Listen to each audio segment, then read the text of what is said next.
Hello dear all viewers, आप सभी का स्वागत है जेडडब्ल्यू पैथ लैब चैनल में। जेडडब्ल्यू पैथ लैब लगातार मेडिकल लेबोरेटरी टेक्नीशियंस के सब्जेक्ट से रिलेटेड टॉपिक्स पर वीडियोस बनाता है। आप सभी ने उस पर बहुत अच्छा खासा मुझे प्यार दिया दोस्तों, आपका बहुत धन्यवाद। नाउ आज जो दोस्तों वीडियो का टॉपिक हमने लिया है वो है जेडन स्टेन, जिसे आप जील नीलसन स्टेन कहते हैं। तो इस वीडियो के अंत तक दोस्तों मैं आपको A to Z ZN stain के बारे में बताऊँगा। वीडियो हम स्टार्ट करते हैं दोस्तों। जेडन स्टेन जिसका फुल फॉर्म होता है जील नीलसन स्टेन। ये दो साइंटिस्ट थे जिन्होंने ये स्टेन डिस्कवर किया था, डेवलप किया था, और इन्हीं के नाम के आधार पे इस स्टेन को हम जेडन स्टेन कहते हैं। ठीक है, जील एंड नीलसन दोनों ही जर्मन के साइंटिस्ट थे। अब जो इन्होंने स्टेन बनाया यानी जेडन स्टेन, इस स्टेन के अदर नेम भी होते हैं, जैसे कि हॉट मेथड ऑफ स्टेन कहा जाता है और AFB स्टेन भी कहा जाता है। बहुत ही ज़्यादा फेमस नाम है AFB स्टेन यानी एसिड फास्ट बैसिलस स्टेन। ये बैसिलस क्या है, माइकोबैक्टीरियम स्पीसीज़ के बैक्टीरिया को भी हम लोग एसिड फास्ट बैसिलस कहते हैं और उनके स्टेन को हम लोग AFB स्टेन कहते हैं। तो नाउ स्टार्ट हम करेंगे दोस्तों। सबसे पहले हमें ये जानना है कि ये जो जेडन स्टेन होता है इसका उद्देश्य क्या है, हम क्यों परफॉर्म करते हैं। So what is the aim of Jadon stain. पहला topic, aim of Jadon stain. आप जेडन स्टेन क्यों करते हो, उद्देश्य क्या है। तो आप कहोगे to differentiate the bacteria into acid fast group और नॉन एसिड फास्ट ग्रुप। यानी आपका उद्देश्य ये है जेडन स्टेन करने का कि हमें बैक्टीरिया को एसिड फास्ट ग्रुप और नॉन एसिड फास्ट ग्रुप में विभाजित करना है। इसके लिए हम लोग जेडन स्टेन का यूज़ करते हैं। एसिड फास्ट ग्रुप क्या होता है दोस्तों। एसिड फास्ट ग्रुप या एसिड फास्ट बैक्टीरिया ये वो माइक्रो ऑर्गेनिज्म होते हैं जो अपने प्राइमरी डाई को रिटेन बनाए रखते हैं। जब आप उसमें डीकलराइजर को ऐड करते हो फिर भी वो अपने कलर को नहीं छोड़ते हैं। ऐसे हम लोग बैक्टीरिया या माइक्रो ऑर्गेनिज्म को एसिड फास्ट कहते हैं। नाउ सेकंड चीज़ जो हमें जाननी है जेडन स्टेन के बारे में, वो इसका इंट्रोडक्शन है कि क्या होता है जेडन स्टेन। दोस्तों जेडन स्टेन को हम लोग डिफरेंशियल स्टेनिंग टेक्निक कहते हैं। सो जेडन stain is a differential staining technique first developed by Ziehl and later modified by Neelsen. Hence this method is called Ziehl and Neelsen stain. जिसे स्पेलिंग नहीं पता है वो देख लें, ZIEHL जील। ये एक साइंटिस्ट थे, जर्मन के रहने वाले बैक्टीरियोलॉजिस्ट। और नीलसन की स्पेलिंग भी देख लें, NEELSEN। स्पेलिंग में मिस्टेक ना करें, ठीक है। दोनों ही जर्मन के रहने वाले साइंटिस्ट थे जिन्होंने बनाया था। अच्छा, एक चीज़ और है दोस्तों, इसे डिफरेंशियल स्टेनिंग टेक्निक कहा गया है। इससे पहले जिसने भी मेरा ग्राम स्टेन वाला वीडियो देखा होगा उसे पता होगा इस वर्ड का क्या मतलब होता है, ठीक है। जिसने देखा है वो कमेंट सेक्शन में कमेंट कर दो कि differential staining technique ZN stain को हम क्यों कहते हैं। नाउ जो थर्ड थिंग है वो ये है कि आपका बेसिक क्लियर होना चाहिए, यानी एसिड फास्ट ग्रुप क्या होता है ये आपको पता होना चाहिए। तो इसके लिए मैं आपको पहले ही ऐसा बता देता हूँ। मान लीजिए ये आपकी स्लाइड है और इस पर कुछ सैंपल है आपका जिसका आपने स्मीयर बनाया हुआ है, ठीक है। ये आपका स्मीयर है। आपके पास दो कलर हैं, ठीक है, कलर नंबर 1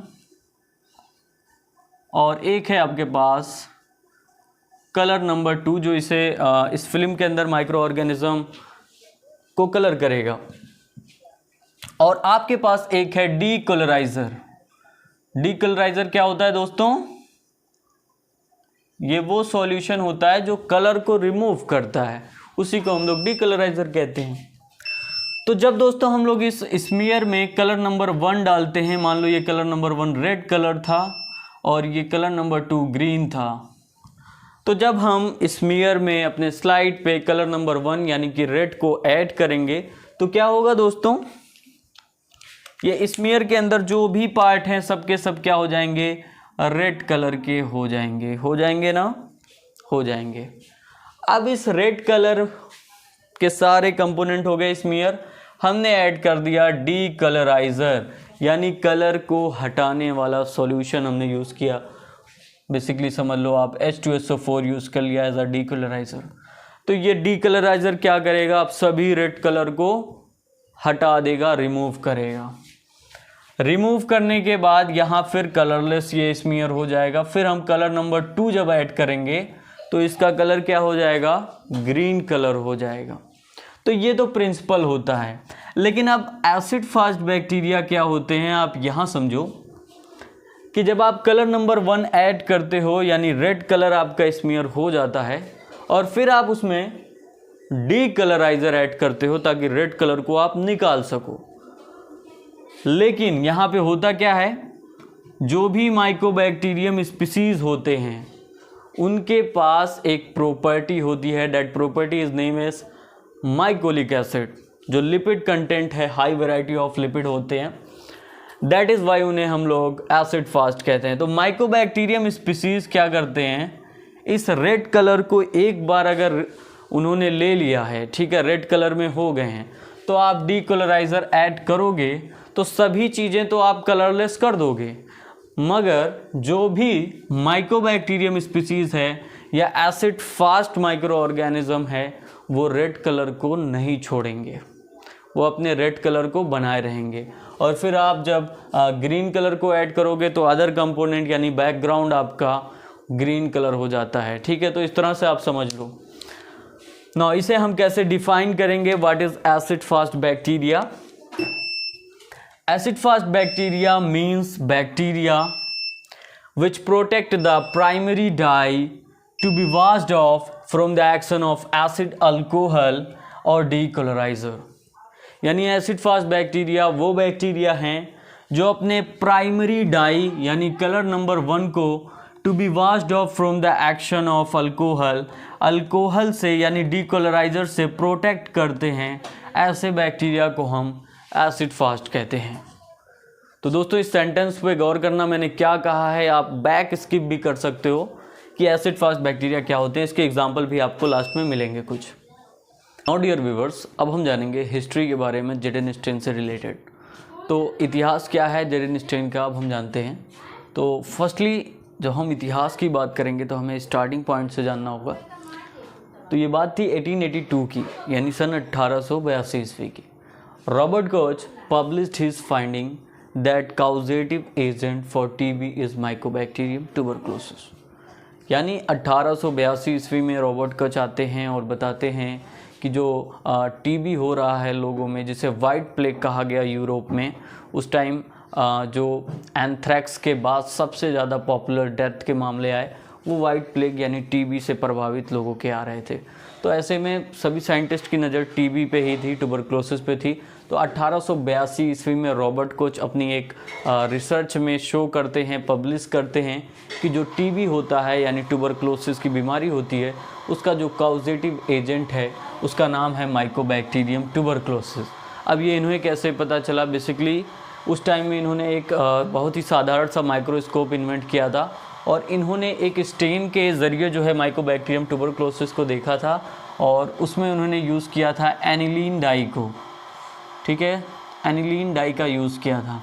अब ये जो डाई है यानी स्टेनिंग का टेक्निक है, इसमें टाइम काफ़ी ज़्यादा जाता था, यानी 20 से 24 घंटे चले जाते थे अगर रूम टेम्परेचर पे हमें ये स्टेन परफॉर्म करना है एनिलीन डाई के सहारे से, बिकॉज क्योंकि ये एल्कलाइन सॉल्यूशन था तो वक्त जो है, टाइम जो है ज़्यादा लेता था। 1882 में रॉबर्ट कोच ने बता दिया कि माइकोबैक्टीरियम ट्यूबरक्लोसिस है, जिसके कारण ट्यूबरक्लोसिस होता है ह्यूमन में। ट्यूबरक्लोसिस को ही वाइट प्लेग के नाम से भी जाना जाता है, यूरोप में इसे नाम दिया गया था। सेकेंड इतिहास जब हम देखते हैं टीबी से रिलेटेड, माइकोबैक्टीरियम ट्यूबरक्लोसिस और जेडेन स्टेन से रिलेटेड, तो वो आता है 1 मई 1882। Paul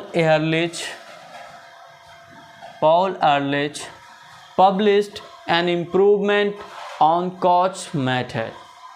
यानी 1 मई 1882, सन सेम रहेगा, ईयर सेम रहेगा, थोड़ा सा महीने का फ़र्क हो जाएगा। 1 मई 1882 में पाउल एरलिच एक दूसरे साइंटिस्ट आते हैं और पब्लिश करते हैं कोच मेथड को इम्प्रूवमेंट देते हैं, यानी एनिलीन डाई को रिप्लेस करते हैं और खुद लेके आते हैं alum hematoxylin stain for the mycobacterium tuberculosis staining. तो माइकोबैक्टीरियम ट्यूबरक्लोसिस के लिए फिर 1 मई 1882 में पॉल एरलिच एलम हेमेटॉक्सिलिन को लेके आते हैं। नाउ स्टेनिंग में इतिहास में तीसरा जो हमें इम्पॉर्टेंट इतिहास मिलता है वो है 12 अगस्त 1882, जब एंट्री होती है वो 2 साइंटिस्ट की, जील और नील्सन की। तो यहाँ पे सबसे पहले जील इंटर करते हैं इतिहास में। 12 अगस्त 1882 में Ziehl altered Ehrlich method by using carbolic acid which is also known as phenol as the mordant. यानी 12 अगस्त 1882 में जील साहब का एंट्री होगा। इससे पहले पॉल एरलिच ने एलम हेमेटॉक्सिलिन दिया था माइकोबैक्टीरियम ट्यूबरक्लोसिस को स्टेन करने के लिए। अब जील महोदय क्या करते हैं, इस स्टेनिंग टेक्निक में एलम को चेंज करके फिनॉल को ले आते हैं एज अ मॉर्डेंट, क्योंकि फिनॉल हमारा एसिडिक हो जाता है, जिसके ज़रिए जो रिएक्शन है, स्टेनिंग का टाइम है वो काफ़ी कम हो जाता है। इसके लिए ये इम्प्रूवमेंट काफ़ी अच्छी हुई जेडन स्टेन में। इसके बाद फिर नील्सन का अब हम देखेंगे। वर्ष इतिहास को अगर हम देखें तो जील साइंटिस्ट के बाद जो साइंटिस्ट की एंट्री होती है वो हैं Friedrich Neelsen. Friedrich Neelsen kept Ziehl choice of mordant but change the primary stain to carbolfuchsin. यानी जील्स महोदय की जो चॉइस थी, उन्होंने क्या किया था, फिनोल के लेके आए थे एज द मॉर्डेन। नील्सन महोदय क्या करते हैं, जील की जो चॉइस थी यानी मॉर्डेंट जो कि हमारा फिनॉल था उसे वैसे ही रखते हैं, लेकिन नील्सन महोदय क्या करते हैं, प्राइमरी स्टेन जो यूज़ हो रहा था पॉल एरलिच के द्वारा यानी हेमेटॉक्सिलिन, उसको रिप्लेस कर देते हैं और ये लेके आते हैं नील्सन महोदय कार्बोल्फॉक्सिन को। नाउअडेज हम लोग कार्बोल्फॉक्सिन का ही यूज़ कर रहे हैं जो कि नील्सन महोदय के द्वारा दिया गया है। अनदर हिस्ट्री में अगर हम साइंटिस्ट को देखें तो अनदर एक एसिड फास्ट स्टेन डेवलप किया गया था जोसेफ किनियन के द्वारा by using ZN staining technique but removing the heating step of procedure in the procedure. यानी अनदर एसिड फास्ट का एक स्टेनिंग टेक्निक है जिसे डिस्कवर किया जोसेफ किनियन ने, KINYOUN, जोसेफ किनियन ने डिस्कवर किया। सब कुछ जेडन स्टेनिंग टेक्निक पे आधारित था, बट इन्होंने सिर्फ एक चेंजिंग की कि प्रोसीजर में इन्होंने हीटिंग का जो प्रोसीजर जेडन स्टेन का कॉमनली हम लोग करते हैं उसको रिमूव कर दिया उन्होंने। यानी इनके प्रोसीजर में हीटिंग का स्टेप नहीं है और इसके लिए जोसेफ किनियन के एसिड फास्ट स्टेन को हम लोग non heating method of Jadon stain भी कहते हैं। ना जब हम बात कर रहे हो जेडन स्टेन यानी माइकोबैक्टीरियम ट्यूबरक्लोसिस से जुड़ा, तो हमें BCG कभी भी फॉरगेट नहीं करना चाहिए। BCG वैक्सीन इतिहास में अगर हम देखें माइकोबैक्टीरियम और जेडन स्टेन से जुड़ा, तो BCG वैक्सीन है जो कि डेवलप किया गया फ्रेंच साइंटिस्ट अल्बर्ट कालमेट और कैमिली ग्यूरीन के द्वारा। अब मेरा आपसे प्रश्न है, BCG वैक्सीन का फुल फॉर्म क्या है? ठीक है, आप ये मुझे बताएंगे। तो लास्ट क्या हुआ, BCG वैक्सीन। ये वैक्सीन क्यों बनाई गई? माइकोबैक्टीरियम ट्यूबरक्लोसिस को प्रिवेंट करने के लिए, ट्रीटमेंट करने के लिए। इसे बनाने वाले 2 साइंटिस्ट थे, फ्रेंच के रहने वाले अल्बर्ट कैलमेट और कैमिली ग्यूरीन। इन्हीं दोनों ने BCG वैक्सीन का निर्माण किया। नौ दोस्तों, ये जानकारी इतिहास की थी, जेडन स्टेन से जुड़ी और माइकोबैक्टीरियम ट्यूबरक्लोसिस से जुड़ी। मुझे पता है ये आपके सिलेबस में नहीं है, मगर आपको जानकारी के लिए मैंने ये सब बताया है जो आपके भविष्य में ज़रूर कहीं ना कहीं काम आएगी। दोस्तों, इस वीडियो के बाद सेकेंड वीडियो हमारा आएगा पार्ट 2, जिसमें हम लोग प्रिंसिपल, प्रोसीजर, ऑब्जर्वेशन, रिजल्ट, क्या क्या माइक्रो ऑर्गेनिज्म हम लोग जेडन स्टेन के द्वारा डिटेक्ट कर सकते हैं, क्या इसकी लिमिटेशन है, इन सभी बातों को हम लोग पार्ट 2 वीडियो में आपको बताएंगे। तो दोस्तों, वीडियो अच्छी लगी हो तो इसे लाइक कर देना। अगर हमारे चैनल पर नए हो तो चैनल को सब्सक्राइब कर लो। धन्यवाद।